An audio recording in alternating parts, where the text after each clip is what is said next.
Ang pagbasa gikan sa Santos kay Ebanghelyo sumala ni San Mateo. Himayaon ikaw o Ginoo. Sa diha nga nadlakaw na ang mga dumuduong, usa ka anghel sa Ginoo mipakita kang Jose. Pinaagig damgo og mingon, bangon, dad-a ang bata og ang imong asawa og ang inahan sa bata, og pangadto kamo ngadto sa Ehipto, og pabilin kamo dito hangtod nga papulion ko kamo. Kay ang bata pangitaon ni Herodes aron patyon. Busa mibangon si Jose og gidala niya ang bata og ang inahan, og niadtong gabyona nikagyaw sila paingon sa Ehipto, og nagpabilin sila dito hangtod namatay si Herodes. Nahitabo kini aron matuman ang giingon sa Ginoo pinagi sa propeta. Gitawag ko ang ako anak gikan sa Ehipto. Sa pagkamatngon ni Herodes nga gilansisan siya sa mga dugong, napungot siya pag-ayo.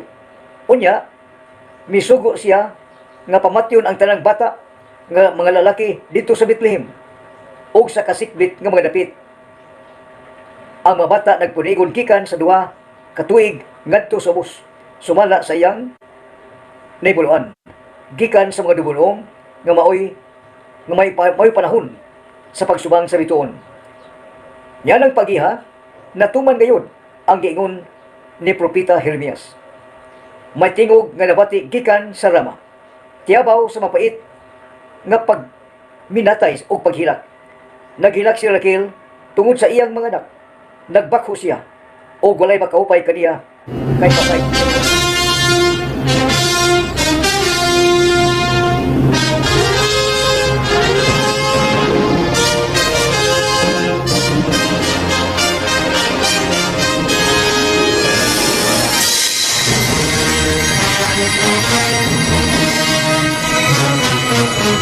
Pulong sa Dios ka na. Walang nato tibawas sa pagpasabot ang unang pulong.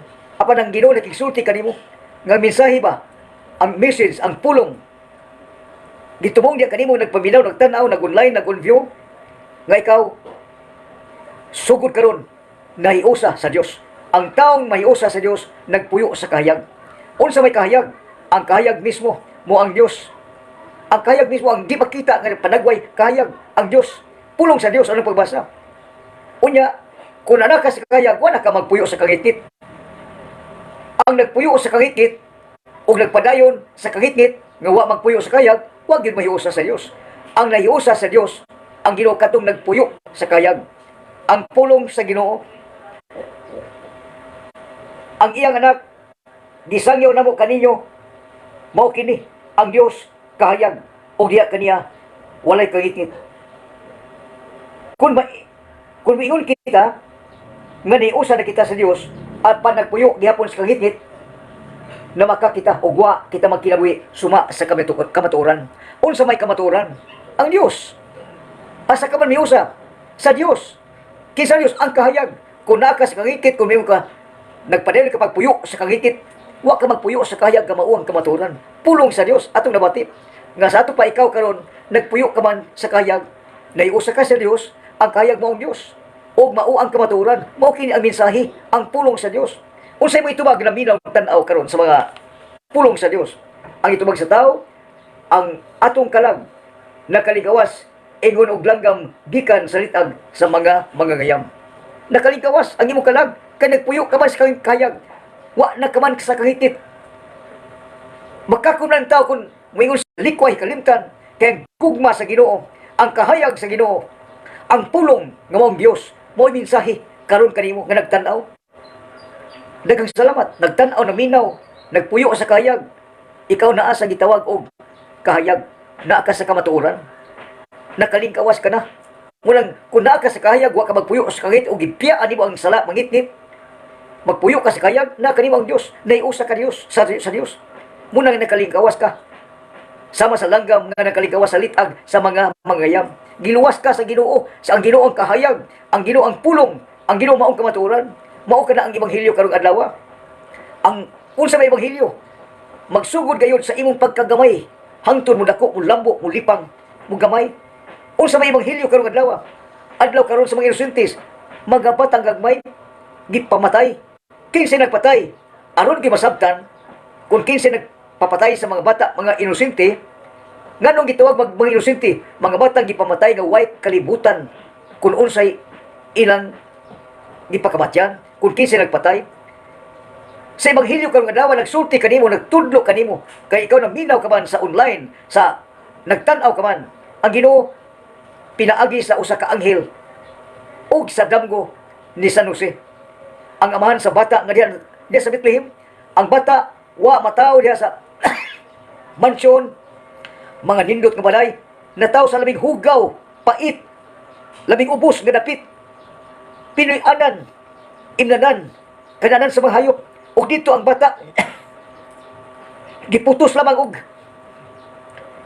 sa ato karon panahon na hagmon, apan ato panahon na panapton ang bata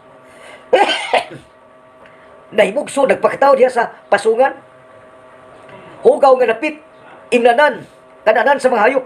Apan dito magpakataw ang labing labaw sa tanan, ug dito nagpaubos dito pa kayo sa way Pinoy-anan, way balay dito sa pasungan. Unya samtang ang bata giputos sa usa ka panapton, ang ina nagtan-aw, ang amahan pinaagi sa damgo, nagpakita ang anghel. Kinsa man ang anghel? Ang anghel way buling o sala, balaan gikan sa Dios. Ang anghel gisugo sa Ginoo. O unya ang damgo ni Senyor San Jose pinaagi sa Ginoo, ang anghel nagsulti. Nalakaw kamo, kagi kamo, panlakaw kamo, dad-a ang bata o ang inahan sa bata ngadto sa Ehipto.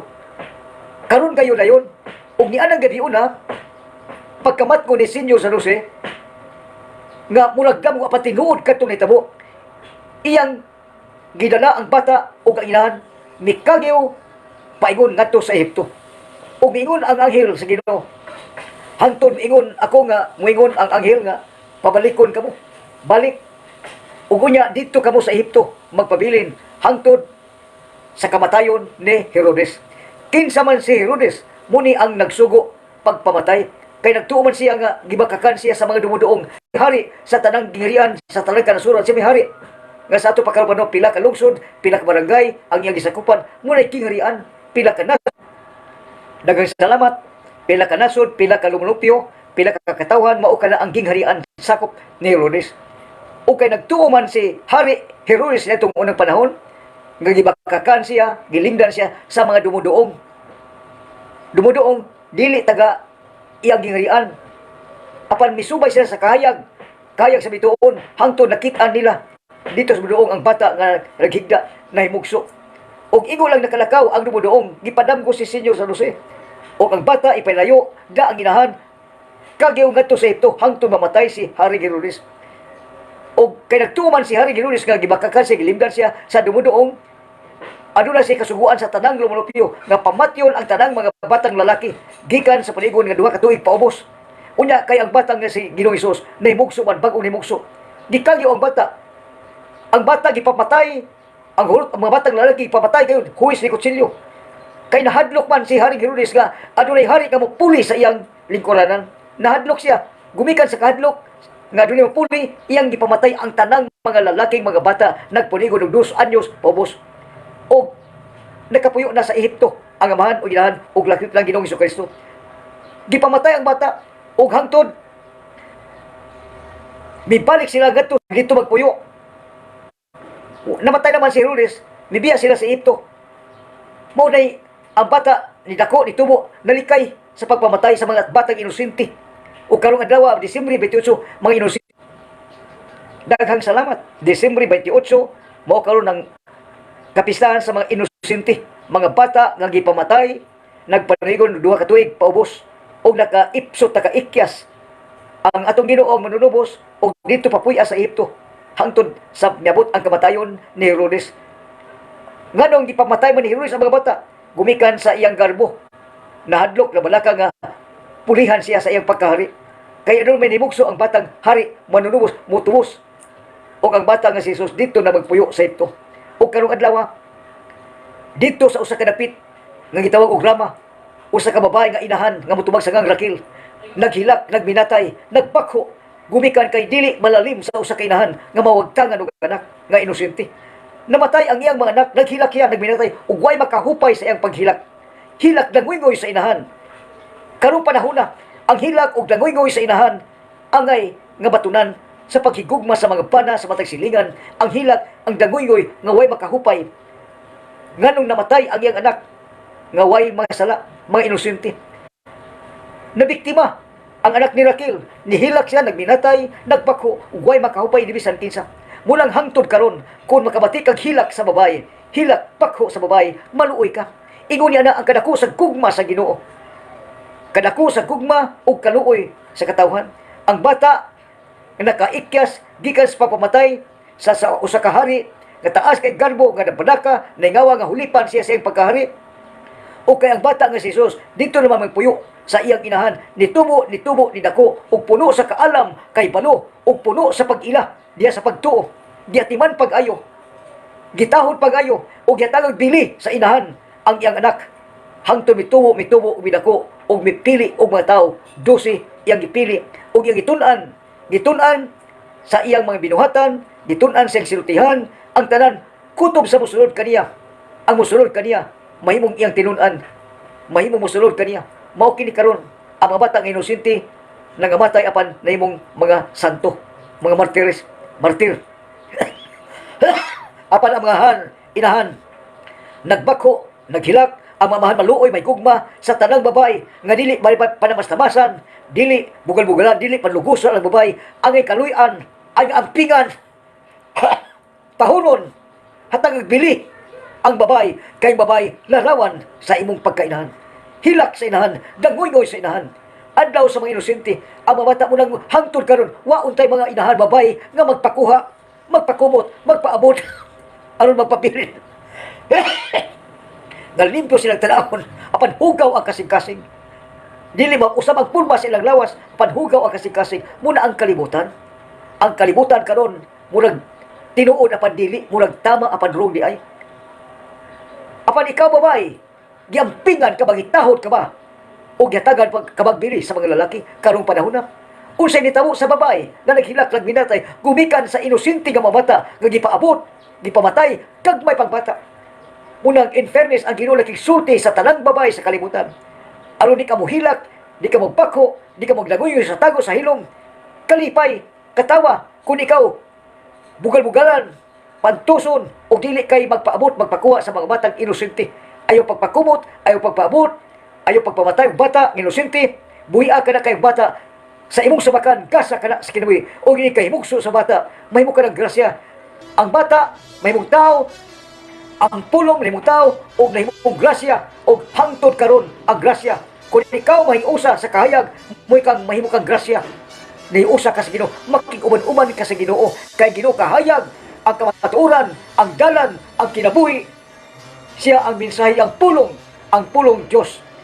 Muna ayaw pag inosente kay dako ka naman, ang bata, ang tanang babae, wa na magpakumot, wa na magpaabot, wa na magpakuha.